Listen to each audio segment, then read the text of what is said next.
আসসালামু আলাইকুম রহমতুল্লাহি ওয়া বারাকাতুহু।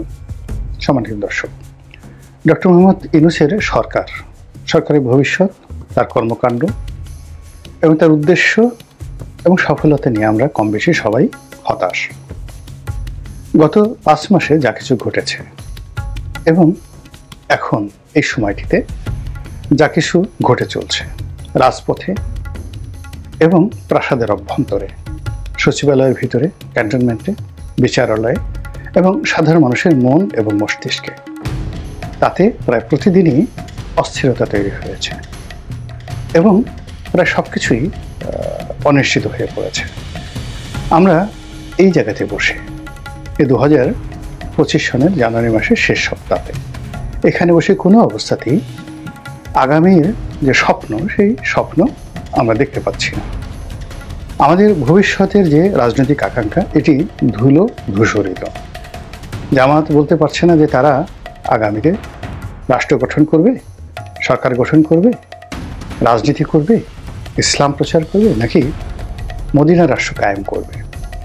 তারা কি বিএনপির সঙ্গে শত্রুতা করবে না বন্ধুত্ব করবে, আওয়ামী লীগের সঙ্গে বন্ধুত্ব করবে না শত্রুতা করবে, ইসলামী দলগুলোর সঙ্গে তাদের যে বন্ধন, এটি আদৌ হবে কিনা বলতে পারছে না। একইভাবে বিএনপি,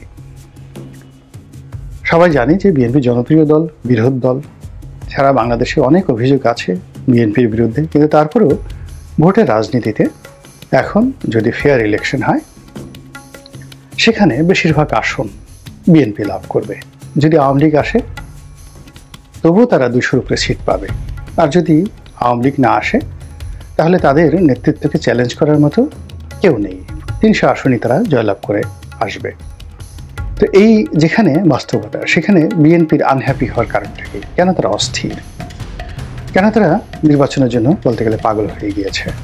এর কারণ হলো তারা ভবিষ্যৎ দেখতে পাচ্ছেন না এবং তারা আতঙ্কগ্রস্ত হয়ে পড়েছেন। তাদের এই যে সম্ভাবনাটা, একেবারে হাতের কাছে পাওয়া একটি স্বর্ণডিম্ব, সেই স্বর্ণডিম্বটি মনে হচ্ছে যে তাদের হাতছাড়া হয়ে যাচ্ছে।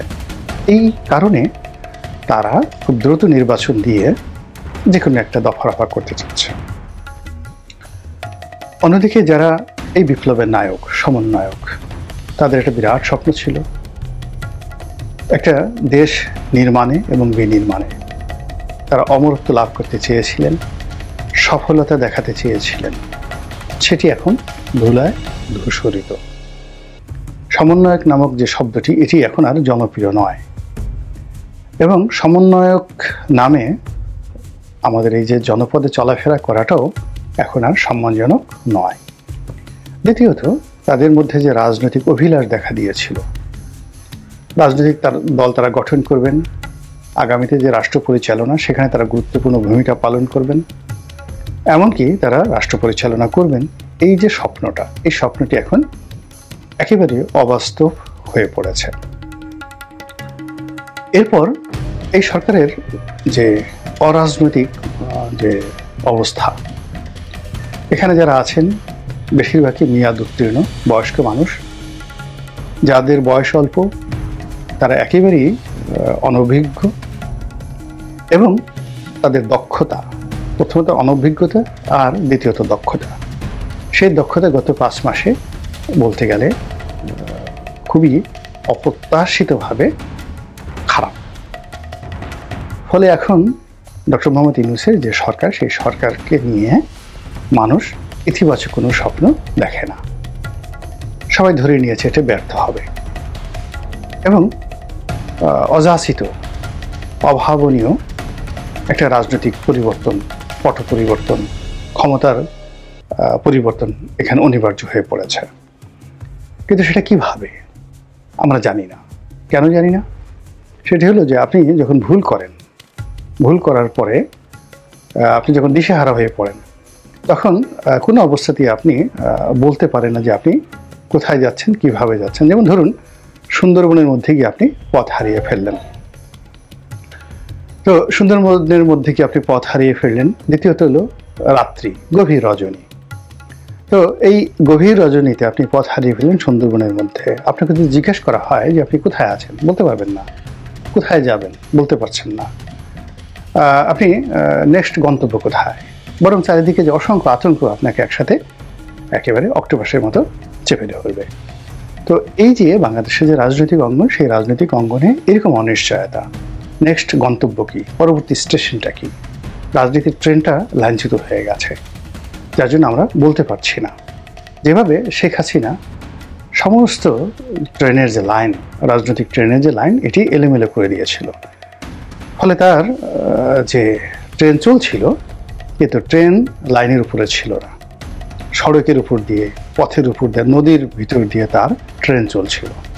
ফলে যা হওয়ার, যেই ট্রেন নদীর মধ্যে চলছিল সেটি ডুবে গেছে, যেটি ক্ষেতের মধ্যে ছিল সেটি আটকে গেছে, আর যেটি রেল লাইনের পাশে পড়ে গিয়েছিল সেটি উল্টে আছে।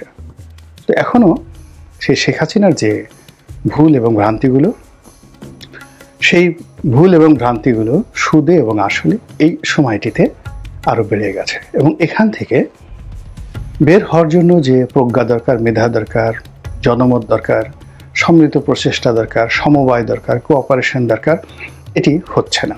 ডক্টর মোহাম্মদ ইউনূস এখানে তার যে টোটাল রাষ্ট্র পরিচালনাটিকে তিনি গ্রামীণ ব্যাংক পরিচালনার মতো করে মনে করেছিলেন, এবং সেভাবে চালানোর জন্য তার আত্মবিশ্বাস ছিল, পরিকল্পনা ছিল, এবং সেভাবে তিনি রিক্রুটমেন্ট করেছিলেন। একটা গ্রামীণ ব্যাংক মডেলের গ্রামীণ বাংলাদেশ। তো এটা কতটা বুমেরাং হয়েছে, ধরুন গ্রামীণ ব্যাংকে যারা প্রাথমিক দিকে যখন প্রতিষ্ঠিত হলো, তারা সবাই দরিদ্র মানুষ, তাদেরকে ঋণ দেওয়ার কথা বলে তাদেরকে ঘোরানো যেত, নারী এবং পুরুষ।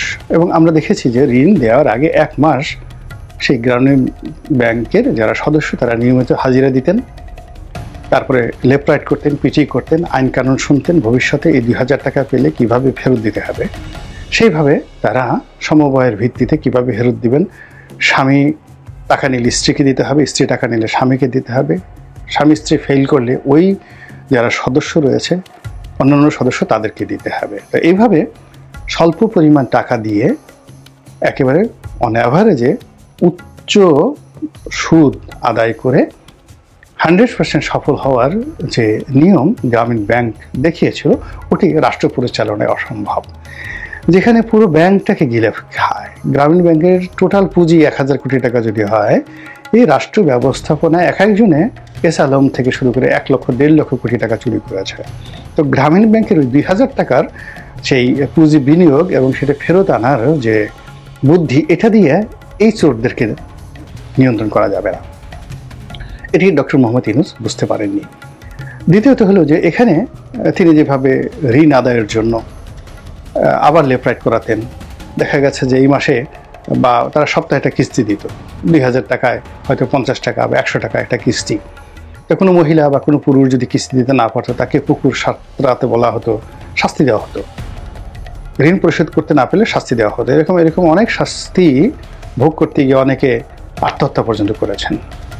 তো এখন এই যে রাষ্ট্র পরিচালনায় এসে এই জিনিসগুলো ব্যর্থতার জন্য আপনি পুরো ডিসিকে এইভাবে বলতে পারবেন না যে তুমি এই কাজটি করতে পারোনি, অতএব তুমি একটু পুকুর সাঁতরাও, তুমি লেফট রাইট করো।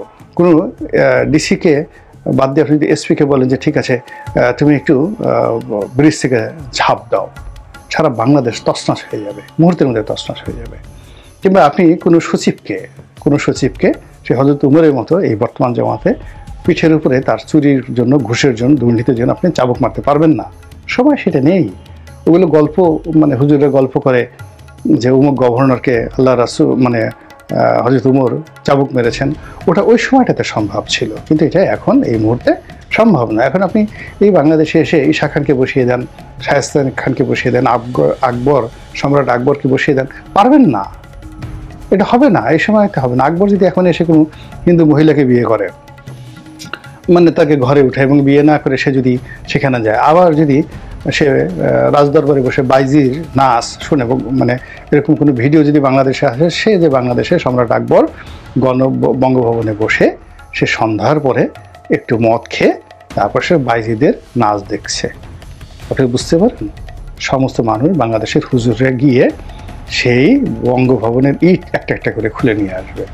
কাজেই সম্রাট আকবর যে সময় সফল হয়েছেন তার সময়ের জমানাকে তিনি ফলো করেছেন, আর এখনকার যে জমানা সেই জমানাকে ফলো করতে হবে। কিন্তু ডক্টর ইউনূস যে জমানাটাকে অনুসরণ করেছেন সেটা হলো তিনি সেই জোবরা গ্রাম, তিনি সেই চট্টগ্রাম বিশ্ববিদ্যালয়, তিনি সেই গ্রামীণ ব্যাংক, অর্থাৎ তার যে 1980 সালের যে মডেল চিন্তা চেতনা ধ্যান ধারণা, এই জিনিসগুলো তিনি মানে মস্তিষ্কে ধারণ করেছেন।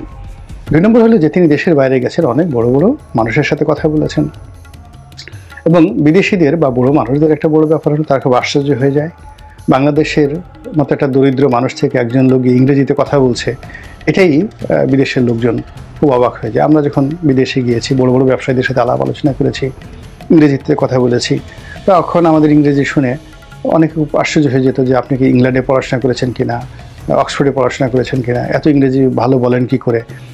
আসলে আমি বাংলাদেশে আমার চাইতে যারা ভালো ছাত্র তাদের সাথে অনেক খারাপ মানের ইংরেজি বলে, কিন্তু আমাদের দেশ থেকে যারা যায় বিদেশে ম্যাক্সিমাম খুব ছোটোখাটো কাজ করে, মধ্যপ্রাচ্যে ছোটো কাজ করে, মালয়েশিয়াতে ছোটো কাজ করে, এমনকি ইউরোপ আমেরিকাতেও 90-এর দশকে খুব ভালো কাজ করেন এরকম লোকজন বাঙালিদের মধ্যে ছিল না, যারা বেশিরভাগ ক্ষেত্রে ড্রাইভার করে, ইংরেজি বলতে তাদের খুব কষ্ট হয়, টেনে টেনে বলে। তো সেক্ষেত্রে আমাদের বাংলাদেশ থেকে কোট টাই পরা, ভালো একটা পোশাক পরা কোনো একটা লোক যদি যায় এবং ইংরেজিতে কেতাদুরস্ত কথা বলে, তখন বিদেশিরা খুব আশ্চর্য হয়ে যায়। তো সেই কারণে ডক্টর মোহাম্মদ ইউনূস বিদেশে গিয়ে যে কথা বলেছেন, সব কিছু করেছেন, মানুষের সাথে স্মার্টলি চালচলন করার চেষ্টা করেছেন, বিভিন্ন দাতব্য প্রতিষ্ঠানে কোটি কোটি ডলার তিনি দিয়েছেন। তো এগুলো দেখে বিদেশে খুব আশ্চর্য হয়ে গেছে, আর তিনি নিজেও আশ্চর্য হয়ে গেছেন, মাই গড, এটা এত ইজি। কিন্তু রাজনীতিতে এসে তো আর সেটা তিনি এখন দেখাতে পারছেন না, প্রয়োগ করতে পারছেন না, ফলে তার জন্য সব কিছু বুমেরাং হয়ে গেছে। এখন তিনি কি ব্যর্থ হবেন? সবচেয়ে বড় কথাটা হলো যে তিনি কি করবেন না করবেন, ব্যর্থ হবেন কি না হবেন সময় বলে দেবে। আমি হতাশ হতে চাই না, আমার ব্যক্তিগত জীবনে হতাশার পরিমাণ নাই বললেই চলে। আমি সারাটা জীবন পরিশ্রম করেছি, এবং যখন